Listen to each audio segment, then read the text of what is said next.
Welcome back to another episode of Reeeal Talk. Episode number... I have no idea. It's 50. It's 50, baby. How do I know that? Okay, guest. All right, guest. Calm down. We didn't introduce you yet. You're already speaking. All right, listen. That lets you know how enthusiastic our guest is, man. He's ready. It's episode number 50. That's what's up. 50 episodes. Steve, what are we going to do for all our subscribers, for all the people out there, for rocking with us for 50 episodes? Like, what are we going to do for them? I appreciate all that you guys have done. Your support means a lot to us. Please keep sharing, subscribing, telling people about Righteous Unity. God bless you. Amen. Amen. That's great. That's all I got. You know, since he doesn't want to do anything, like, you know, I feel like I should do something as the host of, Righteous Unity. And so with it being 50 episodes, you know what I'm going to do, Steve? Talk to me. I'm going to commit to us doing another 50 episodes, all right? There we go, baby. We're going to get you another 100 episodes of great content.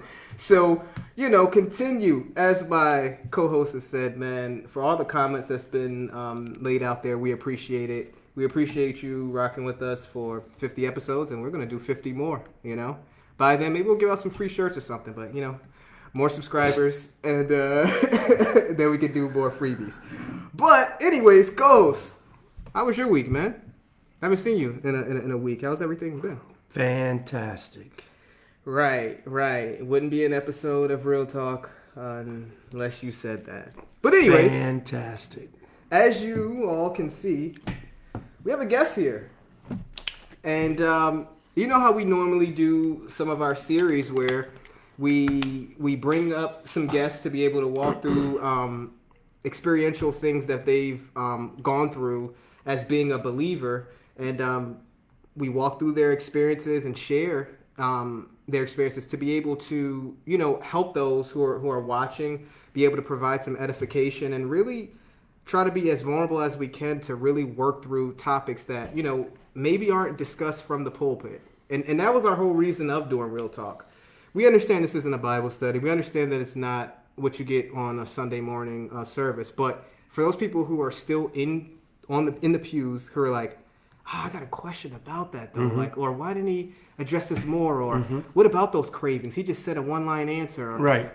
Well, this is what we're here for. So without further ado, guests, could you please state your name for the record? For the record and for our subscribers out there. Indeed, I'm Joshua Cook. Also at Before You Cook on Instagram. Not that I got anything to share other than... There we go. I like it. What's going on right now? Let's go. Drop the promos, man. Jeez. Drop the promos. We are a legit show where you have to be able to throw out your credentials out there. My Say God, it one more you're time. You're a visitor. Chill out. One more time, just in case they want to get a hold of you. Tell them again. Joshua Cook, and on Instagram at Before You Cook. At Before You Cook. So, I've known Cook for over 11 years because I've been in Buffalo for over 11 years. So right since 2008. I mean, as far as first convocations, was it 08 for the Pittsburgh one? 08. Something like that. So about 14 years then. So I thought that this would be a great episode to rock out with you. So I'm excited about this episode. Also, if you don't know, Cook also goes to our church, another member of Christ Crusaders Assembly. So just throwing out that plug, as you will. But anyways, Cook. Half the church is sitting at this table. The executive board is right here. Let's have a meeting live. All right. Thanks, Pastor. The other half is our spouses.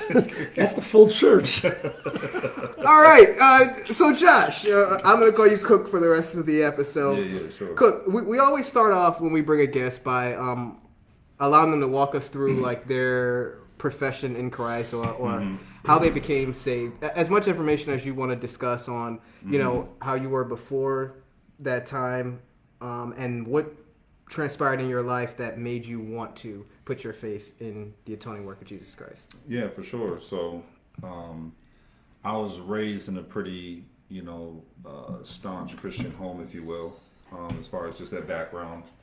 father grew up in church with his family. My mother grew up in church, and that was the culture. Going to church every Sunday, Sunday school, part of the whole activities. But it was just really for me, kind of growing up, just a gathering. Like there's another place to go, another place with friends, whatever. And then start having questions about seeing people getting baptized, like what for, and then that whole kind of a journey until having a conversation I think with my dad, maybe like I don't know, third grade or something like that, and fourth grade, and then just kind of like it becoming more official as far as professing, faith and what I was understanding to be true and a value and whatnot, and went through that part of it, but still being very young and still being immature in my knowledge of things, and even sometimes you start thinking about like motives behind it. Sometimes you think like I do it because my friend did it or whatnot. Whatever the case was, I did. And truly understanding what was being asked of me and understood to believe to be true. But then just now that I'm in this understanding or the status or whatever, becoming more involved in church and the places that we went.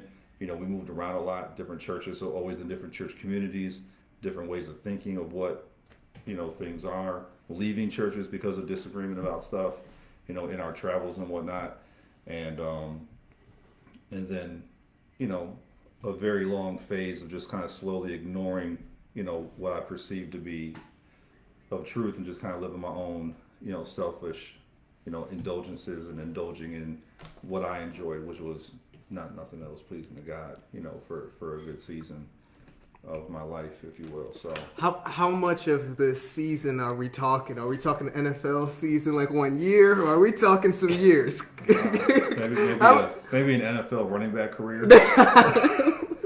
Solid 5 or 6 years. 5 or 6 years. 5 or 6 years. Because I would say from like 16, 17, when I first moved to Germany, and then till I came back to the States, and then I was doing college at Buff State.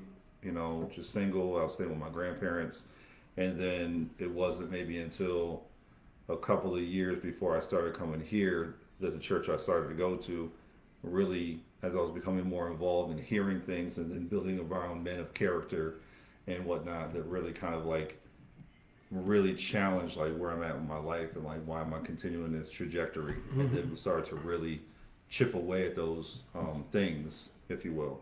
Okay. To kind of like turn this thing back around, if you will, and become, where I want to be at. So you were saved about 4th, 5th grade, and then working through things, living it out.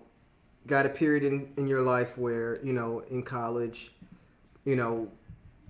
whatever, doing some things, contrary to the word of God and God's standard, and then meeting a couple of brothers in the faith, and then kind of, I don't know, use this term, rededicating your life back to Christ, but just getting your mind focused back on what it is that you put your faith in from the beginning, it sounds like. Yeah, and even music played like a real big role, because even during that time, I still had like an interest in like, Christian hip hop, or even like, Christian rock or whatever, if you will, just because I grew up still being around it, looking for it, so I knew of things, so I would still search that music out. So at times, like, the music would be convicting enough to just, like, leave a rock in my shoe to be like, man. And then, you'll ponder it for a moment, but then you just go back to that vomit. You know what I mean? And then, man, that's crazy. This is crazy. Yeah, that's deep. I'll revisit that later. I'll think about that, God. That was real good of you bringing that person in my life. Yeah, for sure. All right, so walk us through everything you want to discuss about your background. Well, you kind of already discussed some things. So what I know about you, how about we'll just move this up. I know you're a teacher, right? We know that you're a father as well as husband. So you have 2 kids, husband, and you are a teacher in our public school systems here in Buffalo. My first question as we start to dive deep here on Real Talk is, how do you manage to have enough time to pour into your children that we just discussed, when your occupation is already like mentally draining. Like it already requires you to have to deal with 8 hours plus if you're doing some after school program. Yeah. How do you manage that to have enough time to come home and to now? It's a progress because sometimes when you become new to things, sometimes you might be able to adapt to it quick, or sometimes it's just a long lesson that's waiting to be revealed because of behaviors or attitudes that you're already working through, that you just become accustomed to. So for me, like, work was always like a priority, like almost over anything, because then my mindset is like, this was paying the bills, this was taking care of whatever. And so I'll put a very heavy premium on the job and let that be that. So when I'm coming home, it's just like, okay, eat, and then it's just like, then I'm focused on, I got to grade papers, I got to rewrite this, I got to do this, I got to sort through that, I got to respond to this. And then that's all my life was about at home. Then, when the kids go to bed, it's like I'm already tired still, and it's just like I missed out on, quality time. And so like really trying to be able to tell myself that, yes, work is important, but like it's also going to be important for me to be seen and visible, amongst my wife and my children, and to give them the energy and the time that they deserve to be able to build and create memories, and to be able to just know what's going on. If you don't talk with your kids or your family, your wife, if you don't find a way to create memories, like, you're not going to know anything about them. Yeah. You're going to end up with this preconceived notion thinking everything's fine, but then you realize, like, oh man, they're really struggling with this, or they really have a beef or a gripe about this thing that's going on, or this happened, but it's because I'm not trying to be tuned in, because I'm so focused in on this other thing that I'm elevating as a priority. And so It's kind of like saying somebody is with you, but you still feel alone. right. Right. Yeah. You know what I'm saying? Yeah. And I think that's a dilemma in many marriages. Yeah. Even though somebody is with me in the house, Right. I still feel alone Right. because there is no energy Yes. in the relationship. Right. Or like the parent who is present but not present. Right. You know what I'm saying? Right. So again, a child can feel like, yeah, my father is here, but I still feel like I don't have a father. Right. There's no quality time. Yeah. You So- hear those stories all the time where, a kid might be jealous of, what this kid has material wise, because like, his dad or his mom might take care of him really well in that, like delayed his gear and Yep. going here and doing this and doing that. But the dad's like, he's always working out around it. Yep. The kid, No relationship. So the kid that has a present dad that's involved all the time at the games, coaching his games, doing activities together, might be envious of the kid getting himself like, man, I wish my dad was doing all that stuff. Right. And then to realize that kid's like, no, I actually wish I had your dad, because the time that he's around and available to you, it's like y'all have a really good relationship. I only see my dad when he gives me gifts, Yep. or drops stuff off, or Yep. whatever, So you've learned how to see work. You still see work as a priority, right? That's never going to change. But Right. now you're recognizing, like, you know what? Maybe grading these papers, I can give this. I'm still going to get to it, but maybe after they go to sleep or something, Right. or after Right. I spend some time. It seems like you kind of have Right. recognized, like, Or even just saying, like, just no to certain things, and just telling, work in my mind as far as like, computer's closed, I'm not taking anything home with me. It'll be here tomorrow morning, and I'll get to it the best I can throughout the day. But, I'm not going to think about work at all when I go home, because, it just is what it is, so wanting to just balance that. It took a while for me to kind of work and navigate through that. And, it's also helpful to have, a wife that is equally invested in wanting to see something good, and also, biblically grounded to like slowly, help, reveal that to you in a way.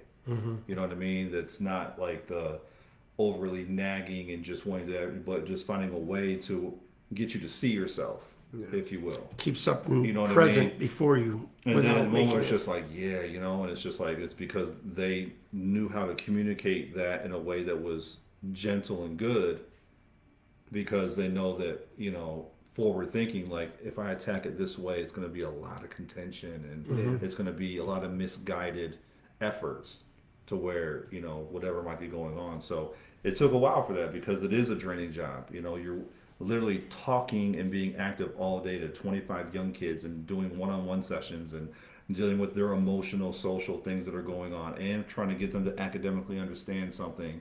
When I come home, it's like, I don't want to talk no more. I don't know.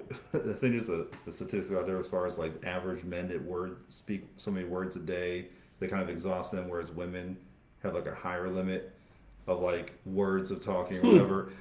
I have to look it up, but it's just like I've always. You better make sure that's statistical and it's not somebody just giving their opinion. Hey, no, that's on him. he stated the statistic. Yeah, ladies. that's fine. Ladies, and hey, you can at me. I already put it out there, But I'd have to look it up because I would always use it after I read that article, and just saying like, man, I already expired my words for the day. I don't got nothing else to say or talk about because I don't got nothing else to add. And so you come home and you got a 14-year-old, so you got a high school, and then you got a kindergarten, primary age gap. Well, that's what I and wanted to two get kids, into. and so it's like that energy of navigating. You know what I'm saying? Like the difference in needs. So how do you? Because that was my next question I wanted to get into. So you talked about having a 14-year-old and then a kindergartner, which is what? How old? 5?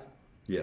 Mm-hmm. Yeah. So how do you deal with that now? So not only now are you dealing with coming home and having to work through that, but you still want to maintain you're a believer. You still want to maintain the righteousness of God, like whatever the situation may be. If they did something wrong in school or whatever, you still know the standard of God, and you're still trying to guide them to the standard of God. But they're on two different spectrums. You said 14-year-old, right? Yep. Mm-hmm. And then a 5-year-old. How do you navigate through that? You both you want to tell them don't steal, both of them, but how do you deal with the methods of dealing with that? Yeah, it's tough because you really got to kind of play out and think about being disciplined in your intentionality and routines that you want to try to set up. And it's not easy to keep a routine. And so especially when to balance out like a 5-year-old that says, hey, like come over here and let's like make a fort and, let's set up a little mini school for my stuffed animals and let's do art, or like, can we go outside and go here and go to a park? And then you have a 14-year-old that's like, like, can you take me to the basketball court? Do you want to, shoot around, or, you want to watch this?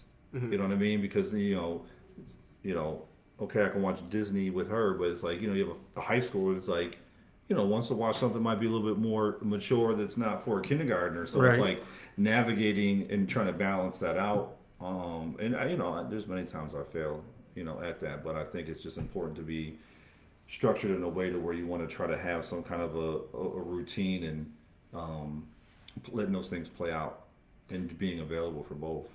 So in your disciplines, if you will, like how do you ever run into any scenarios where like you're having a conversation but you incorporate both of them because it's the same topic? Or is it like I have to have separate conversations even though it's dealing kind of with the same thing? Yeah, I think some themes can run evenly true, to where you can have conversations with both, whether it's like a family movie that we're watching and we know that's appropriate for everybody, and we're able to use that as leverage or the medium to kind of like, like, what do you think about that situation that happened between, those two kids, or, or things that they might notice that might stand out. And so that, but it's definitely like the tough thing about having that is that you find yourself tending to talk more mature because, talking to your 14-year-old, more, and we're having mature conversations, but we have this 5-year-old on that's always listening. Right. You know what I mean? Right. And so she's picking They're a up. sponge. Yeah, they're picking up on statements and energy and the way things are being said, and so it's like you gotta, be careful sometimes because you get yourself caught up sometimes having more of a grown, mature talk about certain things and how you'd want to say it to an older, the younger one. So, I have a question that I thought about as I was sitting here, and it'll be the last question in regards to dealing with you teaching. But how do you work through being around or hearing things in society that go contrary to God, but you being a teacher around it? Like, how do you work through that? One, from a student, like if you may hear it coming from a student perspective, and then 2, how do you deal with it if you're around kind of other teachers in the conference room? So basically, whatever it may be, I don't want to get into anything specific, but anything that you may like if somebody says, well, it's okay to kill or whatever case may be, and we in our scriptures it's like, no, that's not. Right. You need to have a righteous standard for that. And you may be discussing history or something in a classroom. And right. how do you navigate, like I said, still being a believer but understanding your occupation as a teacher from a student perspective, and then like what do you do with like conversations like teachers, like you're a believer, but they didn't hire you to be a believer. They hired you to be a teacher. Right. How do you? Right. So my target audience, is obviously young people, in my classroom, and just knowing that, like, I think Douglas Wilson said this once, and he's an apologist as well. So, like the point of an open mind is to eventually close on something. And so knowing like these minds are like always continuing to hear information and processing things, it's going to continue to be open. And so I want to be able to navigate that opportunity, not only with like academic things, but my faith is being lived out. So I don't necessarily always have to drop scriptures in there or drop, something in there, but live out, like what a follower of Jesus would look like to what I understand and read in the Bible. Okay. Not what anybody else is saying and putting on Jesus and their own background of it, but for me and the people that I do life with or, work with and stuff like that, share a similar, code of conduct of what that looks like. I just try my best to like live it out and then just let things, take advantage of things when they have organically happen, because kids and young people always will find a way to bring up God in some capacity. They will say something, they will quote something, and then I just use it as like a conversation. I just like, well, what do you think about that? What do you mean when your grandmother said this, that, and the other thing? Right. Yeah. You know what I mean? Like, and just be honest and let it go where it is and just let it be organic, and then, find those moments to talk about it. I also like, use music a lot, to be honest. Like all of them are fans of my wife's music because I'll play it because they think it's cool. Like, oh, Mr. Cook has a wife that does music. So as a 9-year-old, they think that's like very cool and interesting. Yeah. But like I'll use some of the things, because the things that she's talking about God or just biblical principles that are being highlighted in that. And I'll play other artists as well, but like I'll just do that. Because it's not the only kind of music I play. Yeah. I might play like lo-fi instrumentals. I might play, some old school music or whatever, soundtrack. So it's just, ways to infuse it. And it's just different when you're dealing with a 9-year-old than if you're a teacher in high school. That might look completely different on how that operates and looks. You can't catch fish with the same bait. You got to catch different fish with different bait. You can't catch what you catch a catfish with salmon. Same way you catch salmon, you can't use it for trout. Right. Okay, fisherman. Well, we're fishermen, right? That's right. And so we have to be knowledgeable of the bait that we use on our hook to try to bring people into the kingdom of God. So I get it. Agreed. As far as teachers, because you mentioned like even other staff people, I'll usually with the same approach. Like I'll just live out and be who I am. If they say something, I'll be like, yeah, I disagree with that.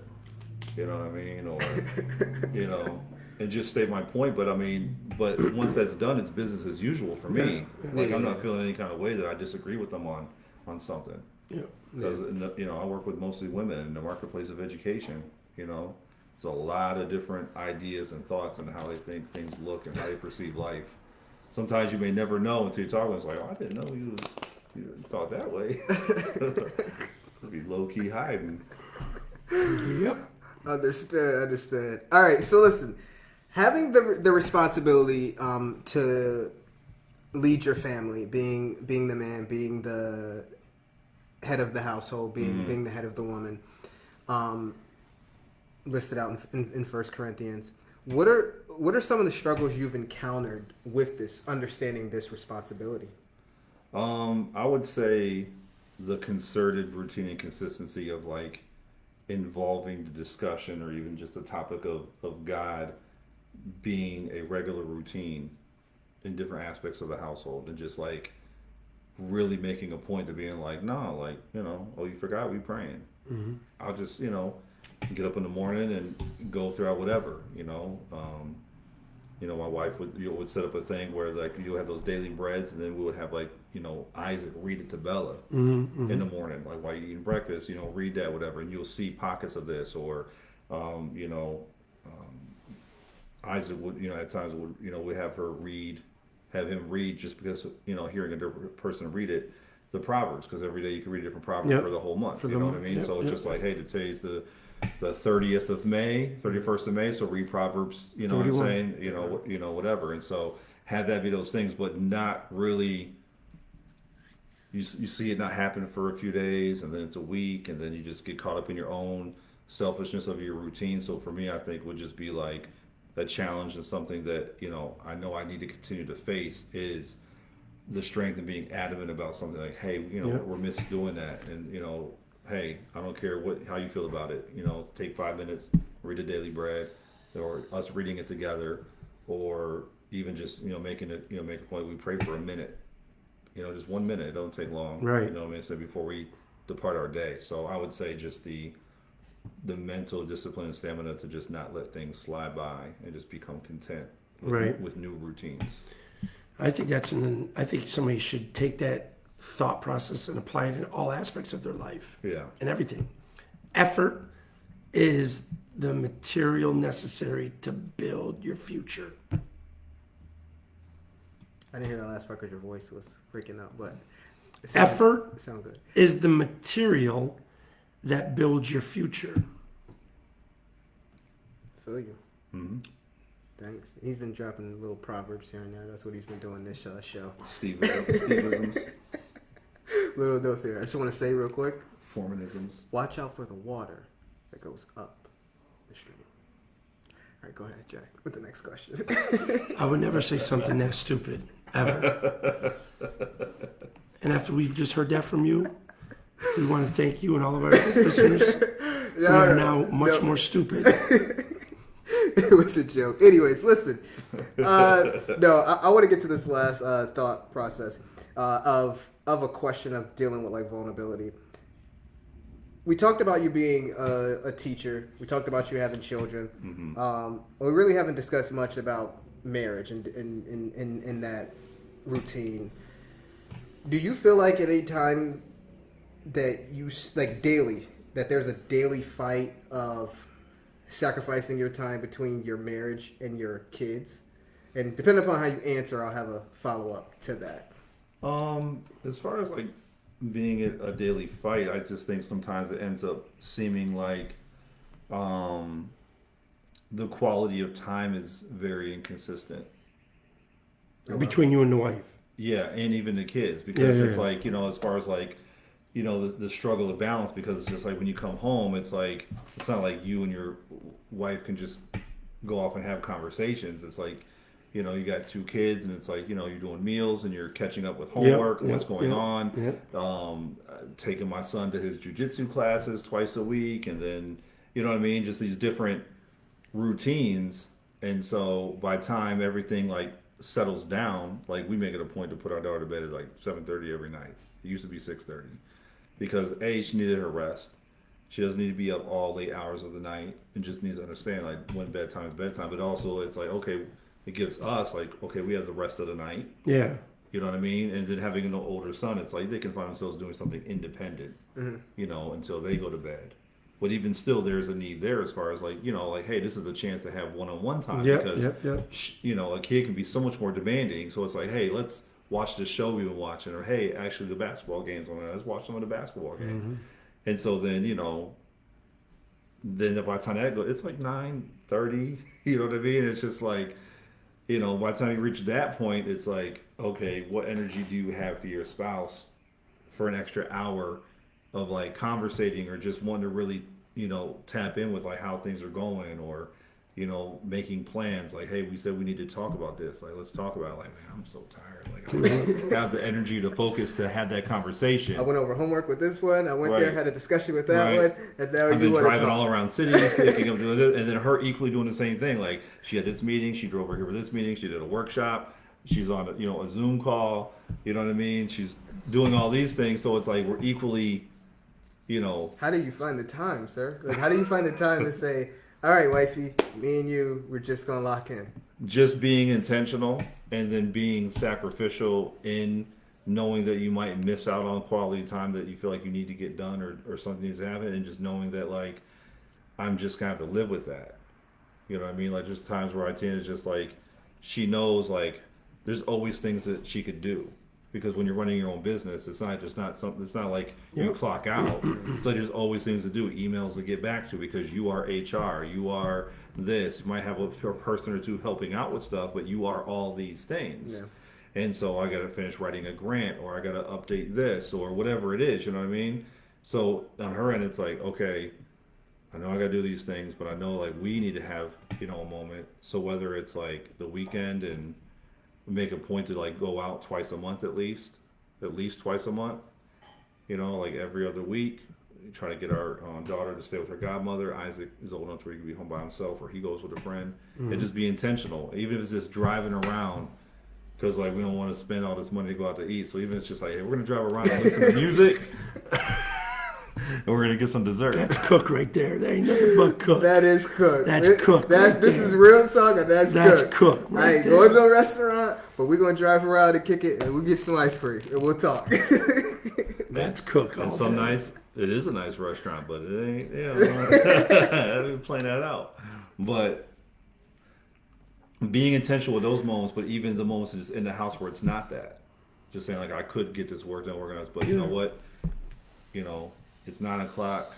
You know, one of us, or if she decides, or whoever's shutting it down, whatever they're doing, is saying like, let's just chill in the living room, have a couple snacks, and like put on a show or a movie, but we could talk or do whatever. Just have a moment, you know what I'm saying, in that regard. So just being very intentional, and when it requires sacrifice, because there's a lot of feelings of you know, selfishness that could be running through you when you build up the habits. When you're that busy, you get used to sometimes not seeing your spouse in that manner of like having conversations or being around or laughing or joking about something. Everything's just always in passing.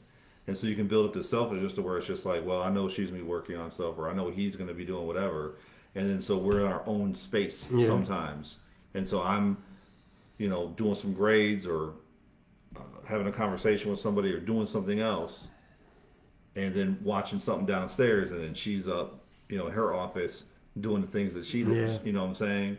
And so finding a way to be together and being intentional. I know sometimes you have to sacrifice things that you want to do, but you can't. Yep. All right. So last question: What advice would you give to other godly men who are married, who have children, obviously have a job, right? Because a man who doesn't work doesn't eat. You can't provide, that's for sure. He's worse than an infidel, right? Right. So Sheesh. so what advice? That's the scriptures. Harsh. What advice would you give to other godly men like this, to help them prosper as husbands, fathers, and leaders of their household? I would say, for one, I guess be consistent in trying to continue to communicate and be available for your wife and your children, in the sense of the more you tie and lock yourself into other things,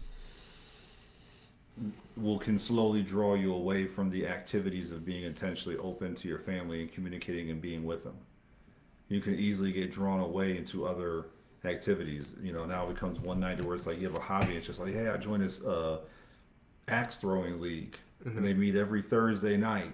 You know, it's something that I want to do, you know, because I want to have an activity or hobby, and it's with the guys and blah, blah, blah. It's like, okay, well, that's every night from 6 to 9.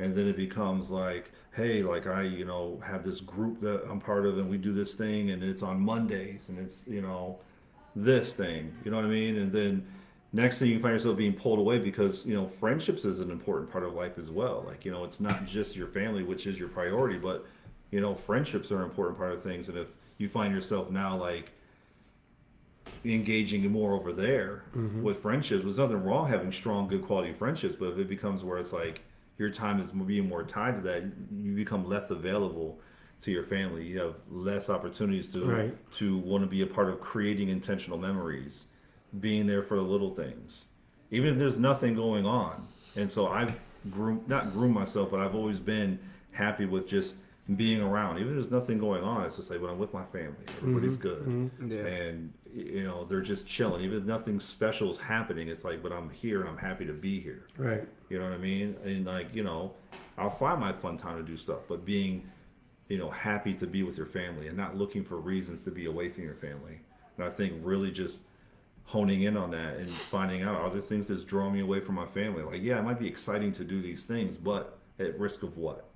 Right. You know what I mean? At risk of what? And so, and just, create memories and continue to be open and vulnerable with your wife in communication, like knowing that it's a dual effort and wanting to do something great and wanting to, and having a godly woman being a part of that definitely helps, because you're able to kind of maybe see yourself in a way that you are so ignorant to, because you feel like you're all good in a certain area. Right. You know what I'm saying? It's just like, you know what? Like, I'm really noticing and being humble to receive that. And likewise, because you're both are trying to build and do something great. You know what I mean? You want to be able to see yourself even in your flaws. Amen. Well, listen, we certainly thank Josh for coming through and being able to work through, his experience of navigating being, a hard worker as a teacher, and then being a father. This guy, can't take him anywhere. Being a husband, and then being the leader of the household that God requires. So we thank you for sharing that. I'm gonna definitely take some things away from that as well too. So great information. So anything else, co-hosts? I think it was good. Very, very good. Good word. Well, good. Thank you for watching another episode of Reeeal Talk, man. 50 episodes, baby. Thank you guys for watching another episode of Reeeal Talk. Make sure you continue to hit the like button, comment on the videos, share the videos. And Steve, what's the homework? Get one person to subscribe to the Righteous Unity YouTube channel. A new person. He meant to say one new person. A person who is not already a subscriber. God bless.